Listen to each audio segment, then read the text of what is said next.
Olá, gente, paz do Senhor, tudo bem com vocês? Espero que vocês estejam bem. Começaremos hoje, graças a Deus, o nosso estudo da carta de Paulo aos Efésios. Preciso que vocês, já de começo, já pega a sua Bíblia de estudo, já pega o seu caderno, a sua caneta, já deixa aí, já toma posição de batalha, de guerra espiritual, porque eu tenho certeza que você hoje vai aprender muito nessa carta, vai aprender muito nesse primeiro capítulo. Então, meninas, além do capítulo, eu vou trazer para vocês também um contexto histórico, né? Vou falar um pouquinho sobre o autor, vou falar aonde Paulo estava quando ele escreveu, vou falar um pouquinho sobre o conteúdo completo dessa carta, além de nós falarmos sobre o capítulo também. Então, não perde nem um momento. E se for preciso, volta aos vídeos quantas vezes você quiser o vídeo para que você consiga anotar todas as passagens que a gente vai falar aqui, tá bom? Não esquecendo, você que ainda não é inscrito aqui no nosso canal, aqui embaixo tem um botão vermelho, já clica nele, já se inscreve no canal, vai aparecer um sininho na lateral, já clica nesse sininho para você ser notificado sempre que nós postarmos novos vídeos, tá bom? Nós estaremos lendo o livro de Efésios completo, são 6 capítulos, e cada dia, cada estudo vai ser uma entrega assim sobrenatural, algo que o Senhor vai fazer diferenciado na tua vida. Então, não deixe de participar, de aprender, de curtir, de comentar, de compartilhar, tá bom? Em nome de Jesus. Vamos lá? Primeira coisa que eu quero falar com você é sobre o autor. Quem era o autor da carta para os Efésios? É Paulo. Paulo, ele é o autor da carta aos Efésios. E essa carta, ela foi escrita entre 61 e 63 depois de Cristo, quando o apóstolo, ele estava o quê? Preso. Aonde que ele estava preso? Na cidade de Roma, como fala lá no livro de Atos 28 e Efésios 31. Marca a passagem para você ler na tua casa.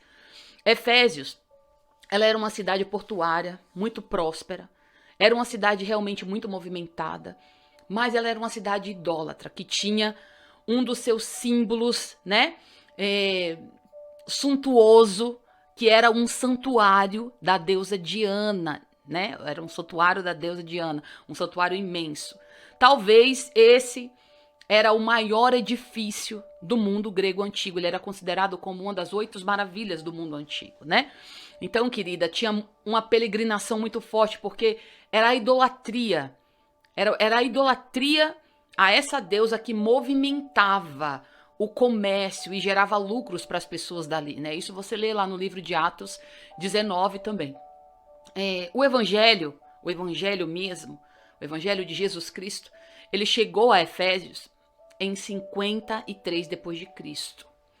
Foi uma breve viagem de Paulo, como fala lá no livro de Atos 18, que retornaria 2 anos mais tarde em uma terceira viagem missionária, né? E ele se dedicaria por cerca de 2 anos em um grande trabalho de evangelismo, como fala lá no livro de Atos 19. Ali o que ele ia fazer? Ele ia estabelecer uma igreja forte, com muitas conversões, né, de gentios, que deixavam aquela idolatria, aquela malignidade daquele local para servir a Cristo. E o livro, querido, o livro a carta de Efésios, o livro, ele tem como tema a unidade da igreja em Cristo Jesus. Então é muito importante que você foque nessa palavra, que você foque nessa mensagem e você preste muita atenção. Amém? Vamos falar um pouquinho agora sobre o conteúdo. Essa carta aos Efésios, ela foi escrita há quase 10 anos depois da primeira passagem de Paulo por aquela cidade, na sua segunda viagem missionária, como fala lá em Atos 18. Anota essa passagem para você não se perder. Ministra sobre a necessidade, né, de uma unidade doutrinária na igreja, que deve estar como? Firmada em Cristo e em cumprir o seu papel apostólico no mundo, com um ensinamento claro sobre o quê? Sobre temas que são fundamentais da nossa fé cristã. Efésios apresenta um discurso belo, um discurso objetivo sobre a salvação pela graça e a nova vida de Cristo, que em sua cruz nos dá a paz e o acesso ao Pai em um só Espírito, que é o Espírito de Cristo. Na igreja, não há mais judeus. Não há mais judeus, estrangeiros ou peregrinos. Isso a gente lê no livro de Atos 19. Mas todos os salvos são igualmente membros da família de Deus. Assim, não podem mais haver divisões de pensamentos na igreja. E Paulo, ele não admite que o corpo de Cristo ele se divida em partes rivais, uma de judeus e outra de gentios. Tudo isso nós iremos ler na carta de Paulo aos Efésios, né?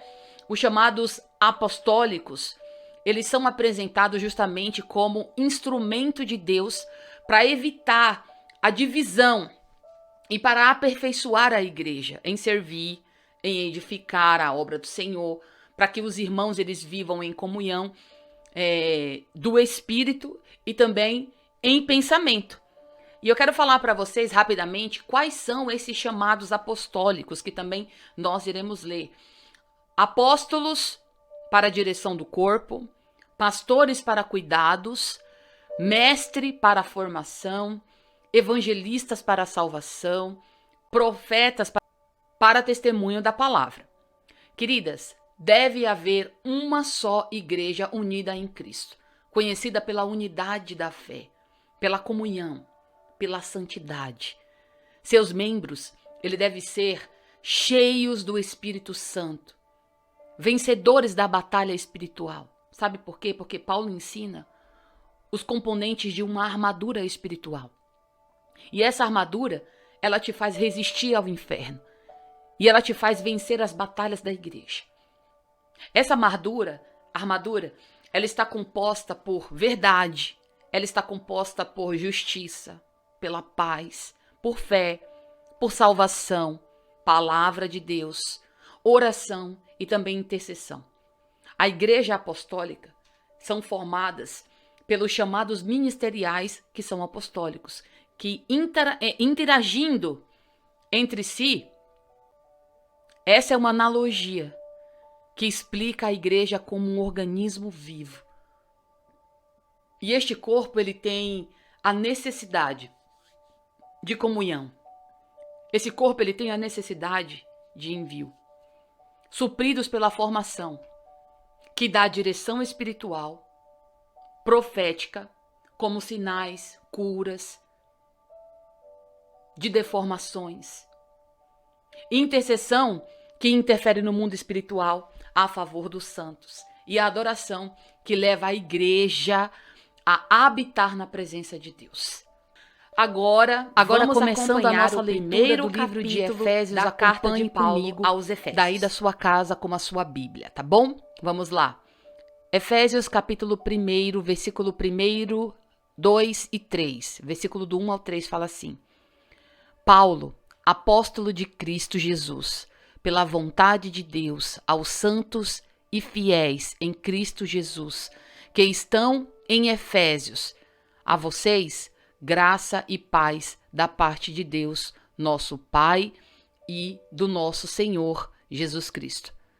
Bendito seja o Deus e Pai de nosso Senhor Jesus Cristo, que nos abençoou com todas as bênçãos espirituais nas regiões celestiais em Cristo.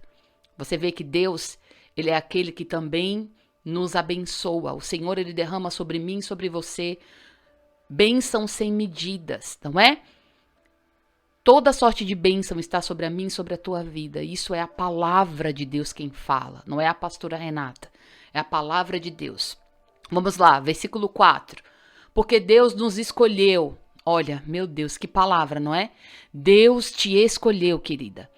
Deus escolheu nele antes da criação do mundo, para sermos santos e irrepreensíveis em sua presença. Deus te escolheu, amada. Amém? Deus te escolheu. Leia isso, olha que palavra. Em amor, nos predestinou para sermos adotados como filhos por meio de Jesus Cristo, conforme o bom propósito da sua vontade. Olha isso. Em amor, o Senhor predestinou para ser adotado como filho. Já era um plano de Deus. Você ser filha dele já era um plano dele. Olha que coisa linda. O Senhor, ele criou todo um plano, toda uma estrutura espiritual para que você fosse filho dele e que você fosse livre de todo o pecado, de toda acusação do inferno. Isso é muito importante, não é? 6. Para o louvor da sua glória, graça, a qual nos deu gratuitamente no amado. Oh, meu Deus! Em Jesus nós temos graça. Em Jesus nós temos paz. Em Jesus nós somos livres. E tudo isso, querido, para nós veio gratuito. Mas a gente não pode esquecer que para Jesus teve um preço. E o preço foi muito alto, não é? Vamos lá continuar 7, 8 e 9. Nele temos a redenção por meio do seu sangue, o perdão dos pecados, de acordo com as riquezas da graça de Deus. Olha isso. Nós temos o perdão dos pecados, porque na redenção de Jesus, nós recebemos o perdão dos nossos pecados. 8. A qual ele derramou sobre nós com toda a sabedoria e entendimento, e nos revelou o mistério da sua vontade, de acordo com o seu bom propósito, que ele estabeleceu em Cristo. Meu Deus, olha que coisa linda. O Senhor criou todo um propósito em Cristo Jesus, dando Cristo, o seu Filho unigênito, para morrer por nós na cruz. A partir do momento que o Senhor entregou o Filho unigênito dele na cruz do Calvário, e ele se tornou maldição por nós, ali nós passamos a ser filhos de Deus, de acordo com o propósito do Senhor, de acordo com a vontade de Deus, aquilo que Deus estabeleceu para nós. Vamos continuar lendo. 10, 11, 12. Isso é,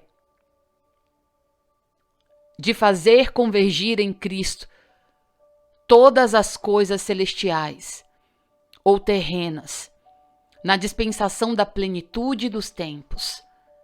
Nele fomos também escolhidos, tendo sido predestinados conforme o plano daquele que faz todas as coisas segundo o propósito da sua vontade, a fim de que nós, os que primeiro esperamos em Cristo, sejamos para o louvor da sua glória. Nele, quando vocês ouvirem e crerem na palavra da verdade, o evangelho que os salvou, vocês foram selados com o Espírito Santo da promessa. Meu Deus do céu. Querida, você foi selada com o Espírito Santo da promessa. Há uma promessa sobre a tua vida. Você não pode esquecer isso. Há uma promessa na tua vida. E essa promessa ela foi derramada por Deus sobre você. Amém? 14.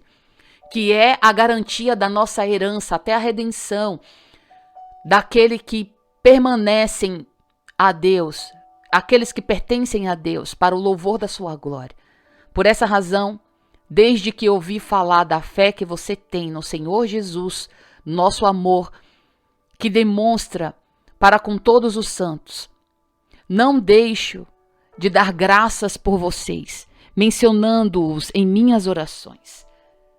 Peço que o Deus do nosso Senhor Jesus Cristo, o glorioso Pai, lhes dê espírito de sabedoria e de revelação no pleno conhecimento dele. Oro também para que os olhos do coração de vocês sejam iluminados, a fim de que vocês conheçam a esperança para a qual ele os chamou, as riquezas da glória, a herança dele nos santos. Você vê que quando Paulo prega aqui, Paulo ele está pregando para pessoas que estavam na escuridão, não é? Ele escreve para a igreja de Efésios, e nós sabemos que muitas pessoas eram idólatras, né? Elas se converteram, elas serviram a Jesus, mas elas eram idólatras e elas estavam na escuridão, assim como muitas de nós. né, que vivemos um dia na escuridão e hoje caminhamos na luz porque nós servimos a Deus, porque nós já aceitamos Jesus, porque nós já nos batizamos e já servimos a um propósito de Deus, já guardamos os mandamentos. Então hoje nós andamos na luz, mas existiam muitas pessoas que ainda precisavam naquela época, e hoje ainda existem muitas pessoas que precisam dessa luz, e nós precisamos levar, né, esse evangelho. Amém? 19. E a incomparável grandeza do seu poder para conosco, os que cremos, conforme a atuação da sua poderosa força. Este poder ele exerceu em Cristo, ressuscitando-os dos mortos e fazendo assentar-se à sua direita nas regiões celestiais. É lá que Jesus está. Amém?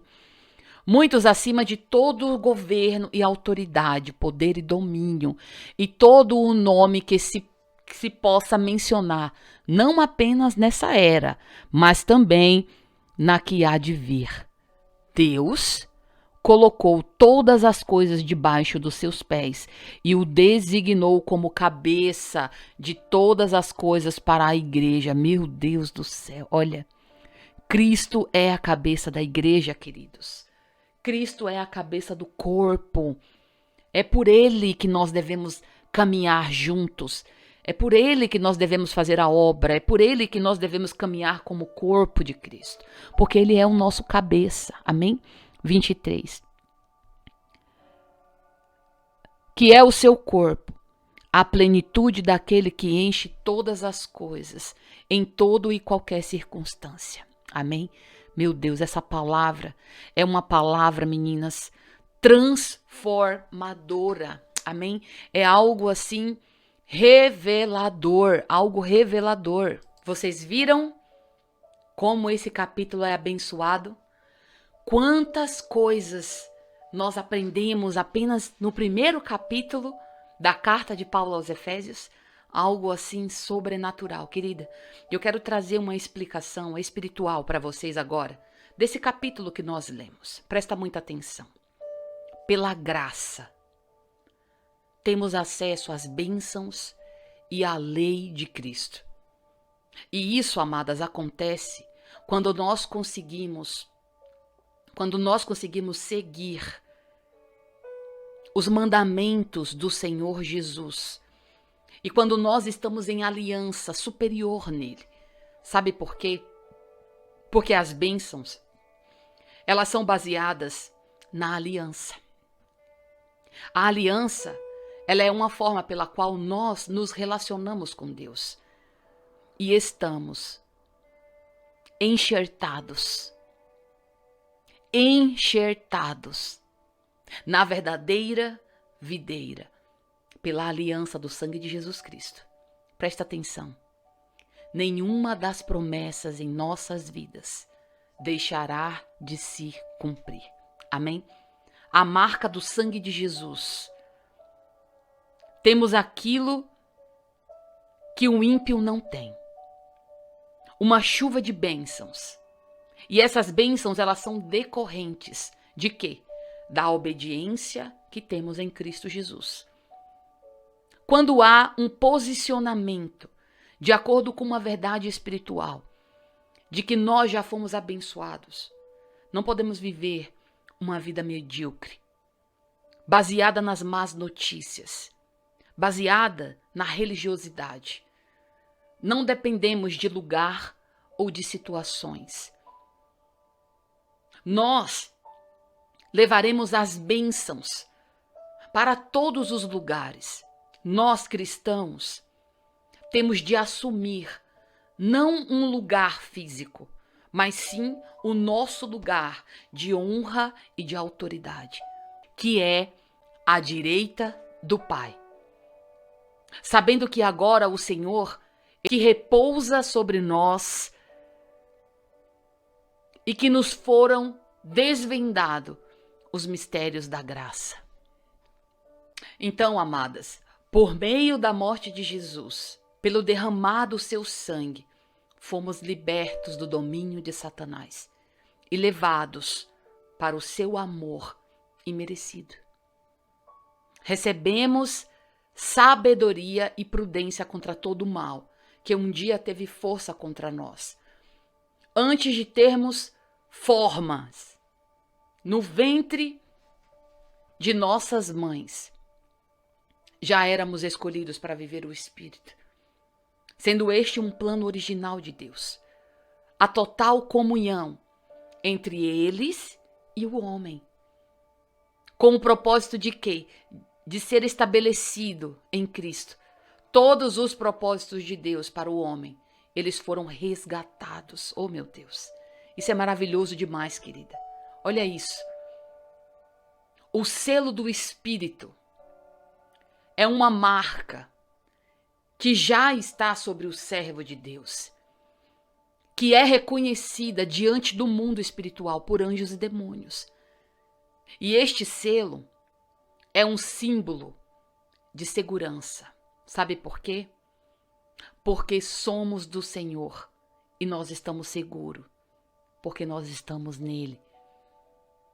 E de domínio, porque nós estamos debaixo da cobertura do Espírito de Deus e da sua autoridade, uma vez que a aliança pelo sangue de Jesus é reconhecida, ela se torna inquestionável. Espírito de sabedoria significa a revelação da volta, significa a revelação da vontade e a direção de Deus. Ele ilumina a visão do nosso coração, da compreensão, da plenitude do nosso chamado, através do conhecimento, da riqueza e da glória de Deus. Entrega aos seus santos e da grandeza e do poder dele. Exerce toda a sua vida que nele crê. A ressurreição é a marca apostólica que colocou Cristo acima da vida e da morte. Sabe por quê? Porque em nada Cristo está limitado. E a tudo ele venceu. Então, queridas, o governo apostólico que foi dado à igreja, ela é a manifestação da superioridade de Cristo em nós. Ou seja, é o exercício espiritual do seu Senhor, do seu senhorio. Não se trata da exaltação de uma organização, mas da glorificação do nome de Jesus. Todas as coisas estão sujeitas a Cristo e não há poder maior do que a sua autoridade. Amém? Agora eu quero mostrar para você aquilo que eu te prometi. Você que ficou comigo até o final, eu quero mostrar para você agora uma sequência de imagens que vai te mostrar a cidade de Efésios no tempo de Paulo, né? E ainda hoje, como estão as ruínas daquele lugar. Quero te apresentar quem é a deusa Diana e o templo que eles adoravam na cidade de Efésios. Então, acompanhem comigo agora as imagens. Essa é a cidade de Efésios no tempo de Paulo. É as ruínas do local. Agora é as ruínas das ruas de Efésios. Aqui era um local por onde as pessoas passavam e transitavam. Aí dá para vocês enxergarem bastante mesmo as ruínas como que estão, né? Interessante, né, que os pilares, eles não são destruídos. Já pararam para prestar atenção nisso? Quando nós olhamos vários lugares que foram destruídos, a gente sempre percebe que os pilares, eles sempre continuam em pé, né? Por que será? Essa foto agora é da biblioteca da cidade de Efésios. Essa outra também é da biblioteca da cidade de Efésios. Essa próxima é do templo de Ártemis, a deusa Diana. E essa por última é a imagem da deusa Diana. Essa coisa horrorosa aí é a deusa Diana. Tá bom? É isso aí, meninas. Ficamos por aqui na nossa aula hoje. Um beijo. Te amo em Jesus. E até amanhã na nossa próxima aula, no nosso próximo estudo do livro de Efésios, capítulo 2. Tchau, tchau.